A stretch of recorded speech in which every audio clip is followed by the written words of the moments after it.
It's Deborah E. And I am here, excited to be here. We are getting towards the end. This is getting towards the end. There's only two more chapters left, right? So I'm Deborah E. Johnson. Thanks so much for being with me. I am reading chapter 18 of the book, Daring to Hope, by Katie Davis Majors. And it's Daring to Hope, finding God's goodness in the broken and the beautiful. Thank you so much for joining me. Chapter 18, Bread of Life. It is a rainy season again. My friend Tamara and I slip and slide down the muddy hill to Messier, where weekly we study the Bible with a group of women who had become so dear to us. These women make jewelry that is sold by Amazama, providing a source of income that has allowed them to put aside other harmful forms of work such as prostitution, alcohol brewing, and picking through trash. Every Tuesday we come, joyful and overwhelming, or broken and weary, or anything in between. And we don't have to hide it because these women have become friends. We wear our babies on our hips and we wear each other's burdens. We break bread together and in each other's homes. And in each week, we sit in a circle in the dirt space between falling apart slum buildings and crack open his word, desperate for his filling, searching for his wisdom, inquiring together. What do you have for us, God? It is beautiful when I have eyes to see. It is beautiful, but my heart isn't prepared for this today. I scuff the dirt under my sandals and let my mind wander as the women share prayer requests, each more devastating than the last. Last week, just 2 days after I held her baby in this very circle, our friend had been poisoned and died abruptly. We shake our heads in disbelief and try to remember the good things she brought to this community. But as we continue to share, we learn that someone else's mom is slowly dying of tuberculosis and another's daughter was assaulted. Far too many people have fallen prey to alcoholism and addiction, and we see the way this so quickly destroys the lives around us. And how do we not lose hope? I wonder. I let my mind wander because I am weary. I do not want to engage in this kind of suffering again today. I live just a few minutes away from here, but my life is still so different. My heart looks like teenagers with rolling eyes and fragile hearts that are crushed with a few wrong words or glances. The hard things in this place are rampant disease and rape and murder. I haven't spent enough time with Jesus, and today I just can't seem to open my heart to that kind of hurt without feeling despair. I force myself to kneel down in the dirt and lay my hands on a sick friend to pray. My hand is wet, and I realize that she is letting her tears fall vulnerably in front of me, in front of our Father. Her hurt is different from mine, but really we each are just as in need of a Savior as the other, both willing Him, begging Him to come quickly.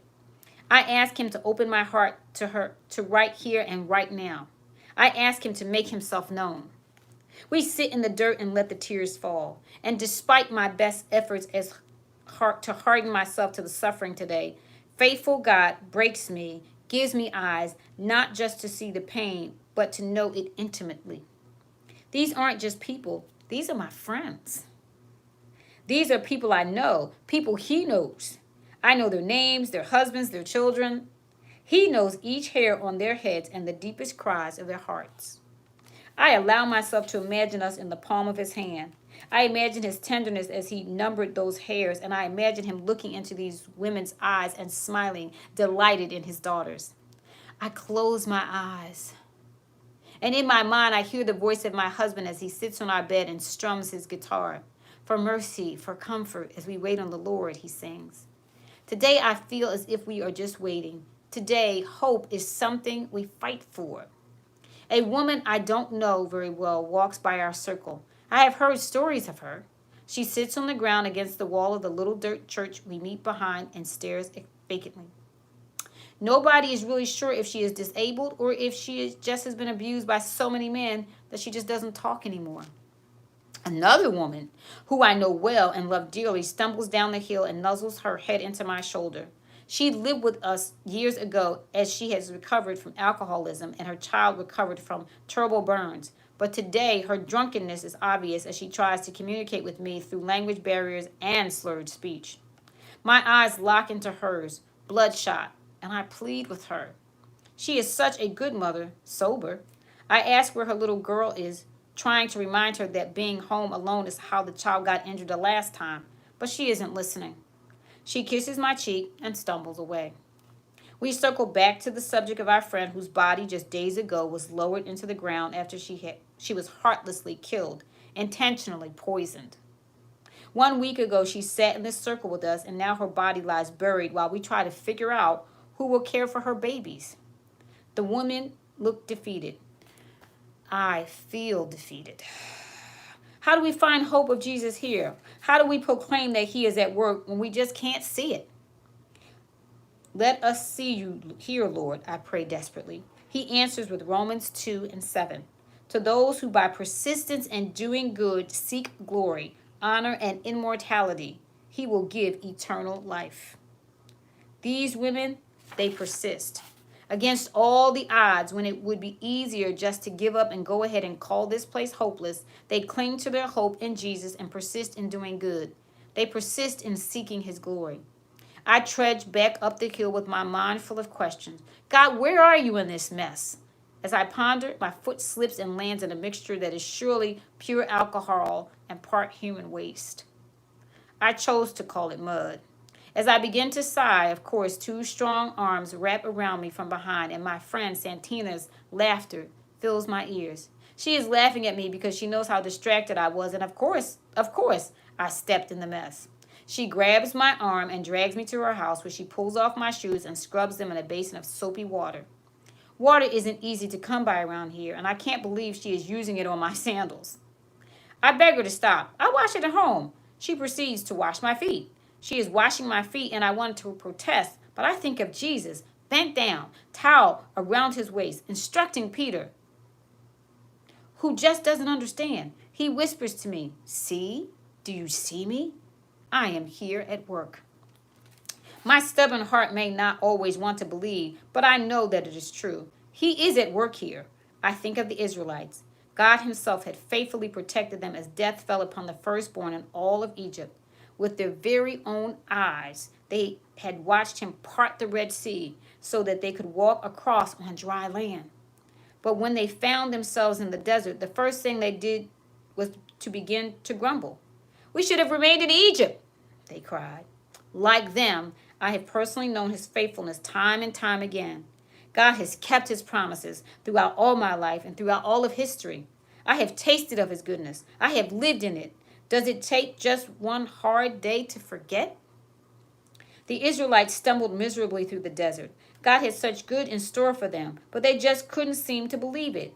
And as they voiced their doubt that God could come through, he whispered a new promise to Moses. "I will rain down bread from heaven for you.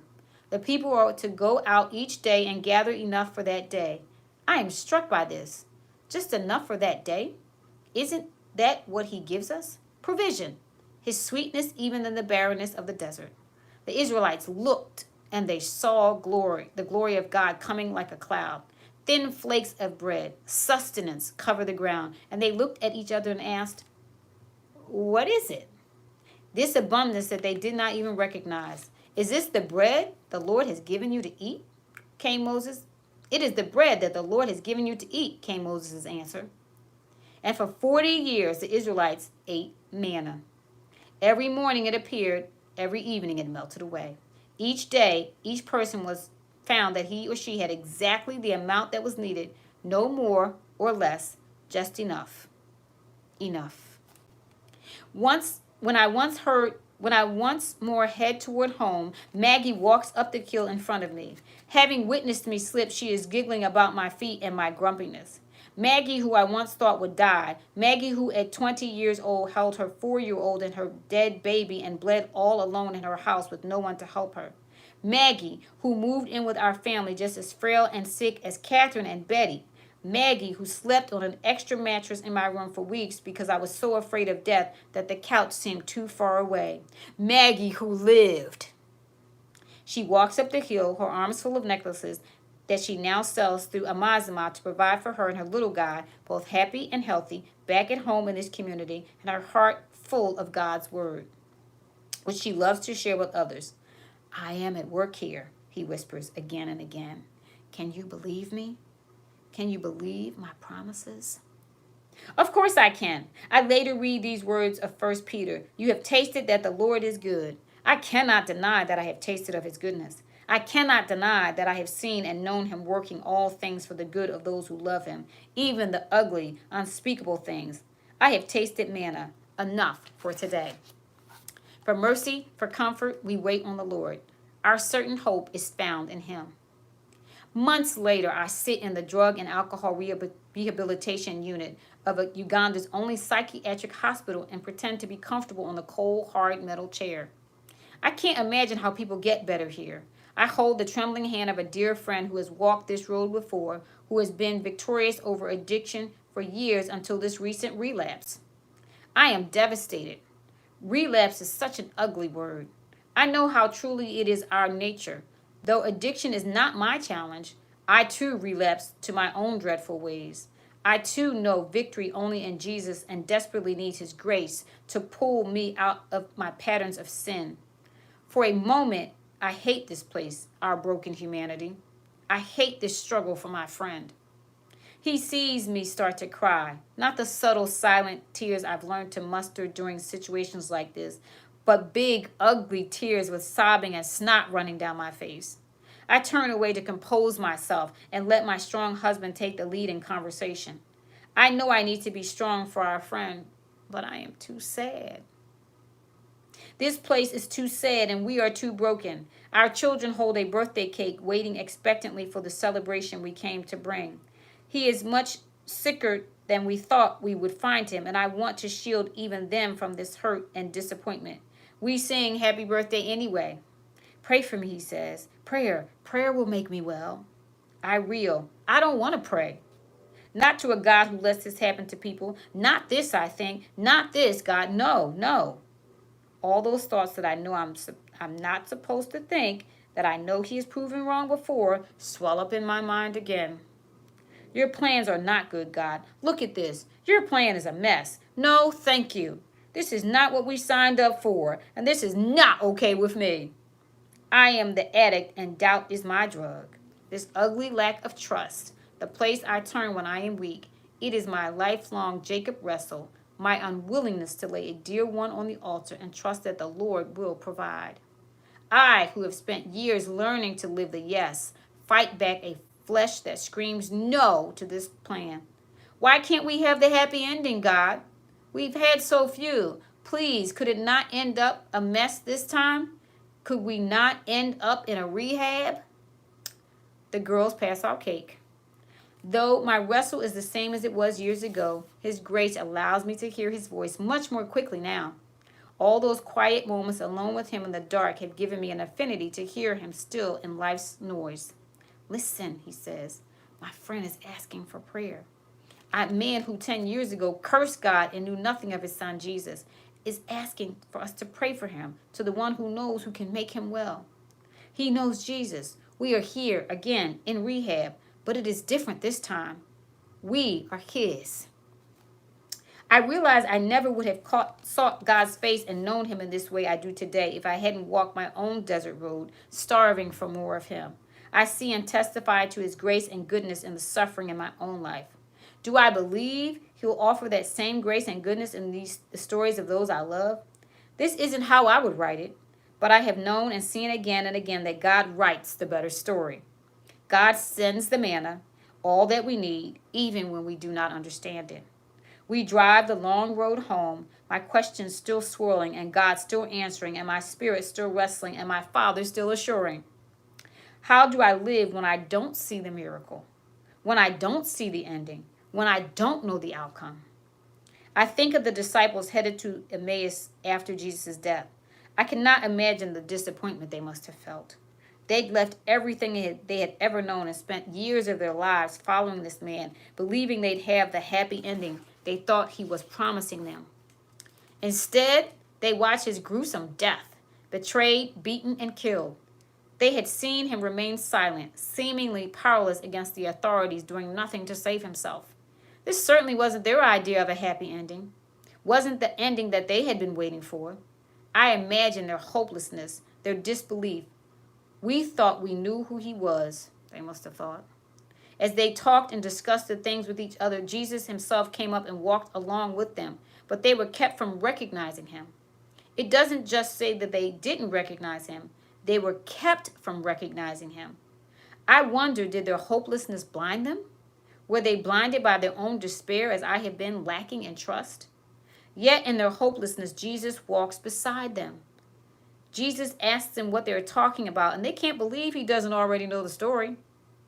They explained their sadness and conveyed their raw disappointment. We had hoped that he was the one who was going to redeem Israel.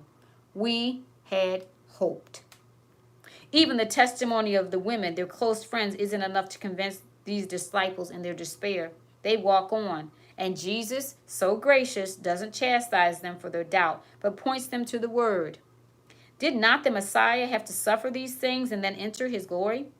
And beginning with Moses and all the prophets, he explained to them what was said in all the scriptures concerning himself. Oh, how I wish Luke had also recorded this part of the conversation. Jesus himself illuminating his very own word and story for them. But the even more miraculous revelation of the story is recorded. As they approached the village to which they were going, Jesus continued on as if he were going farther. But they urged him strongly, "Stay with us, for it is nearly evening. The day is almost over." So they went in to stay with them. So he went in to stay with them. When he was at the table with them, he took bread, gave thanks, broke it, and began to give it to them. Their eyes were opened, and they recognized him. And he disappeared from their sight. They asked themselves, "Were not our hearts burning within us while he talked with us on the road and opened the scriptures to us?"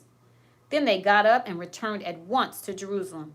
There they found the 11 and those with them assembled together and saying, "It is true, the Lord has risen and has appeared to Simon."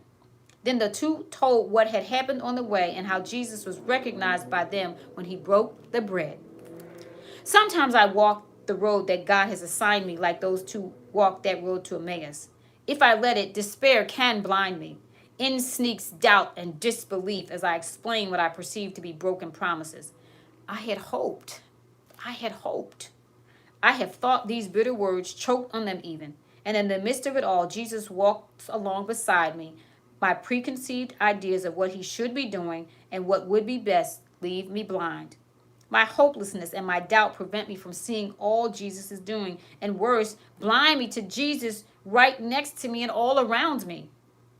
But really, does my heart not burn within me?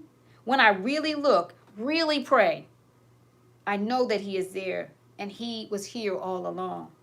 Sometimes I think I know how God should act, what he should do, but instead he wants to walk the road with me, to point me back to him, to reveal himself to me.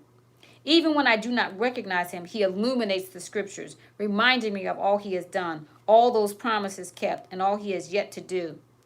Haven't I known the whispers of his glory in all this suffering? I have. He took bread, gave thanks, broke it, and began to give it to them. Then their eyes were opened and they recognized him.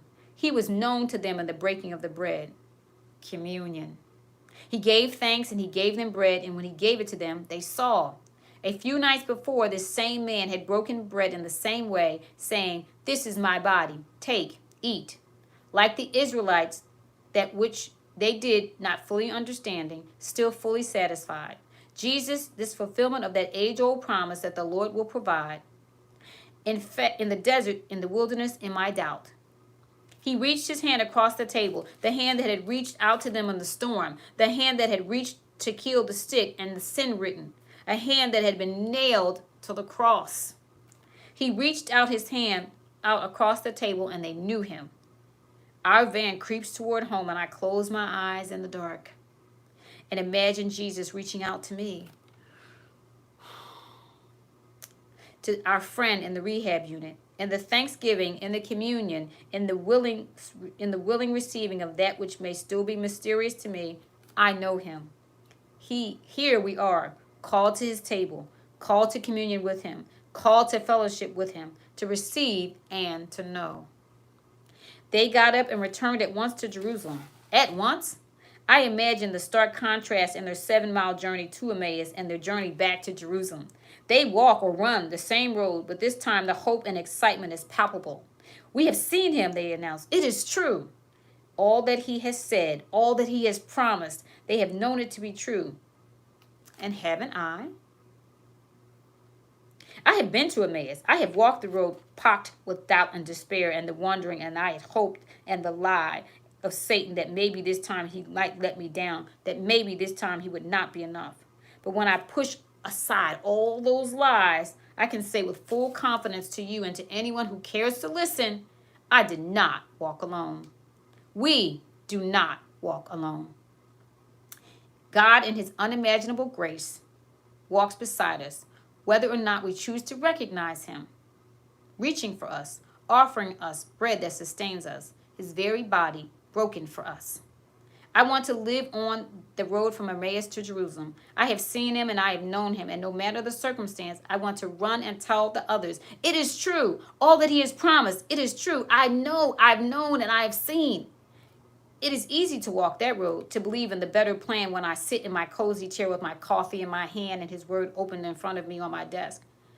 But to live a life glorifying to him, I must believe in his better plan in the halls of the hospital too. I must be certain of what I cannot see.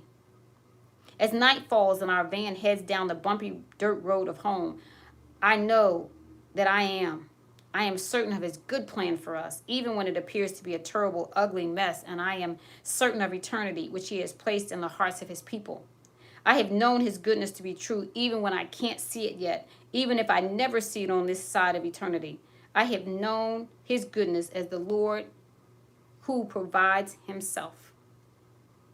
I think back to Tuesday, months ago, when I slipped in rainy Macy's. I came home weary, my heart and my mind full. I walked through our front door with my head hung, ready to will myself through getting dinner on the table and kids to bed so I could be alone with the Lord in process.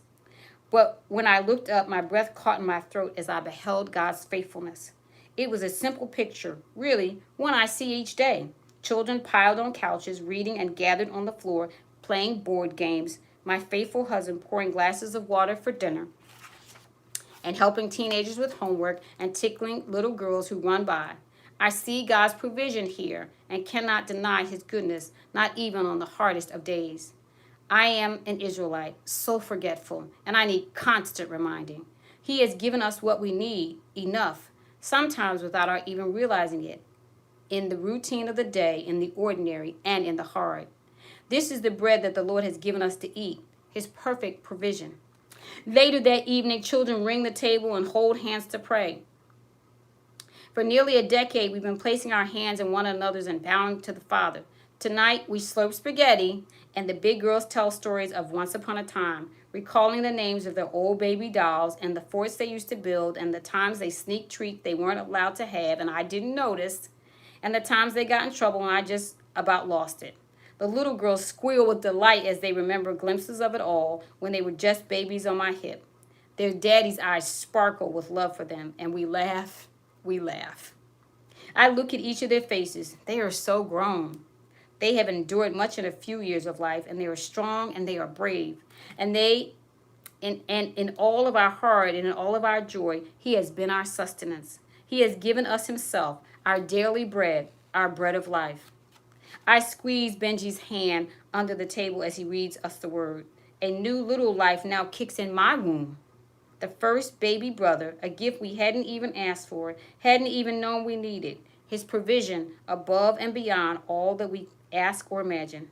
And hope is right here in this place. Beauty rises here out of the ashes. And we know in our bones that only he has bought it. Only he has carried us. He can make all things new, and he does. And that is the end of chapter 18. There is only one more chapter left to this book. Ooh, thank you so much for being here. Chapter 18, Daring to Hope, finding God's goodness in the broken and the beautiful. Thanks for being here. Deborah E. Johnson. Bye-bye.